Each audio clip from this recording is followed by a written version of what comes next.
Anticristo. Bom, só de ouvir essa palavra, a gente já pensa logo num vilão de filme, né? Aquele líder mundial super carismático, mas que no fundo está a serviço do mal.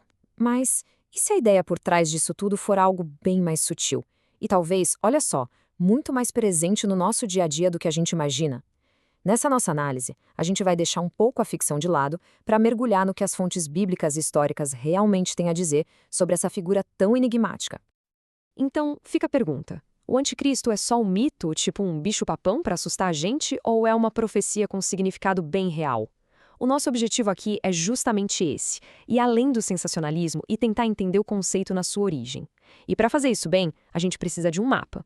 E o nosso mapa é este. Primeiro a gente vai dar uma olhada na figura que todo mundo conhece da cultura pop, depois vamos direto para a fonte, né, o que a Bíblia realmente diz sobre isso. A partir daí a gente vai montar um tipo de retrato falado do tal homem do pecado, ver quem ao longo da história já foi apontado como essa figura, e para fechar, vamos nos perguntar, essa ameaça é algo só para o futuro ou já é presente? Então vamos lá, vamos começar por aquela imagem que provavelmente é a mais comum, a que a maioria de nós tem na cabeça. Pensa bem, a imagem que vem na cabeça da maioria das pessoas é a de um vilão quase de cinema. Um líder político super charmoso, que une todo mundo, mas que, secretamente, está ali servindo ao mal. Ele engana o mundo inteiro e leva a humanidade para o fim dos tempos. Essa é a versão de Hollywood, né? Mas a origem dessa ideia é bem mais antiga e, olha, bem mais complexa. Certo, agora vamos deixar Hollywood um pouquinho de lado e ir para a fonte principal. O que será que os textos bíblicos que deram origem a tudo isso realmente falam? E o ponto de partida, acredite, está na própria palavra. O prefixo grego anti tem um sentido duplo. Ele não significa só contra, como a gente costuma pensar. Ele também significa no lugar de. E isso, pessoal, é fundamental. Um anticristo não é só um inimigo, ele é um substituto, alguém que oferece uma versão falsificada, uma cópia barata do evangelho. E aqui vem a primeira grande surpresa para muita gente. O apóstolo João, que foi o único escritor da Bíblia a usar essa palavra, afirma que, embora um anticristo final seja esperado, já naquela época existiam muitos anticristos.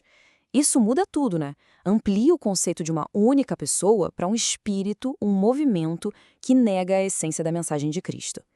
Ao mesmo tempo, em outro livro, o apóstolo Paulo nos dá mais uma peça desse quebra-cabeça. Ele não usa o termo anticristo, mas descreve uma figura que se encaixa perfeitamente nesse perfil, o homem do pecado. É a descrição que ele faz que acabou formando a base para a ideia de um único grande vilão no fim dos tempos. E esse versículo aqui mostra o auge da rebeldia dele. O ato final de blasfêmia do homem do pecado não é só político, é profundamente religioso. Ele não quer só poder, ele quer adoração. Ele quer se colocar no lugar do próprio Deus. E isso se conecta perfeitamente com aquela ideia de substituição que a gente viu lá no começo. Faz sentido, né? Ok, então se a gente juntar todas essas pistas das escrituras, a gente já consegue começar a construir um perfil mais detalhado dessa figura. Resumindo o que os textos dizem, o perfil que surge é bem claro. Seria alguém com um poder de oratória incrível, um líder político magnético, carismático, capaz de fazer coisas extraordinárias, sinais e prodígios, para enganar as pessoas. Mas a sua característica principal, o seu DNA, é a oposição total a tudo que se refere a Deus. A narrativa profética também descreve como seria a sua ascensão ao poder. Ele não chegaria chutando a porta, como um ditador bruto. Provavelmente ele surgiria como um pacificador, alguém que aos poucos ganha controle sobre os sistemas globais, e seu governo inicial é marcado por uma falsa paz, uma falsa prosperidade. O conflito de verdade e a sua derrota final viriam só depois. Com esse perfil bíblico em mãos, a pergunta que não quer calar é: quem é essa figura? E ao longo da história, as pessoas deram muitas, mas muitas respostas diferentes para essa pergunta. A verdade é que quase toda geração que enfrentou um grande tirano ou uma crise gigantesca olhou para essa pessoa e viu nela a cara do anticristo.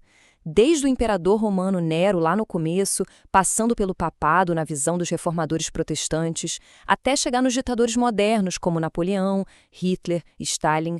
Hoje em dia, muitas teorias apontam para um futuro líder global. Basicamente, todas essas identificações se encaixam em duas grandes linhas de interpretação. De um lado, a visão dos reformadores. Eles viam o anticristo não como uma pessoa, mas como um sistema, um cargo, o papado, que, segundo eles, tomava o lugar de Cristo aqui na Terra. Do outro lado, a visão futurista, que é mais comum hoje, que espera por um único indivíduo, uma pessoa que ainda está por vir. E dentro dessa visão futurista, uma das teorias mais famosas é a da Nova Ordem Mundial. De acordo com essa interpretação, sociedades secretas e as elites globais estariam aos poucos preparando o terreno para um governo mundial unificado. E seria desse sistema que o anticristo surgiria como líder supremo, controlando tudo e todos. Mas veja bem, as fontes não apontam apenas para uma figura lá no futuro. Elas também alertam para um perigo que, na verdade, já está entre nós. O mesmo apóstolo João, que fala do anticristo que vem, também afirma com todas as letras que o espírito do anticristo já está no mundo. Isso nos leva de volta para aquela ideia de que o anticristo é mais do que uma pessoa. É uma ideologia, uma força espiritual de engano que está agindo o tempo todo na história. Tá, mas qual é o engano? Onde está a pegadinha? Bom, muitos teólogos, principalmente na linha dos reformadores, argumentam que a principal tática desse espírito é a substituição. Ele não nega de cara, mas ele sutilmente muda o foco. Em vez de a gente focar no que Cristo fez por nós na cruz, de forma objetiva, histórica, o foco se volta para a nossa experiência interna, nossos sentimentos, nossas próprias obras. E essa citação ilustra isso de forma brilhante. O teólogo John Robbins argumenta que o erro histórico da teologia romana foi fazer da experiência interna da pessoa, o novo nascimento, a base da sua salvação, em vez da justiça perfeita de Cristo que é acreditada a ela. É como colocar algo que é bom, a transformação interior, no lugar da única coisa que realmente salva, a obra perfeita de Cristo. É a substituição em ação. E tudo isso nos leva a um pensamento final, uma provocação. Depois de tudo que a gente viu, talvez essa busca obsessiva por um vilão específico, um homem com um chip, seja uma distração. E se a maior ameaça do anticristo não for uma pessoa que a gente tem que identificar no futuro, mas uma ideia que a gente precisa discernir hoje? Uma ideia que bem sutilmente nos convence a substituir a obra de Cristo por qualquer outra coisa, até mesmo pela nossa própria religiosidade. Essa talvez seja a verdadeira batalha.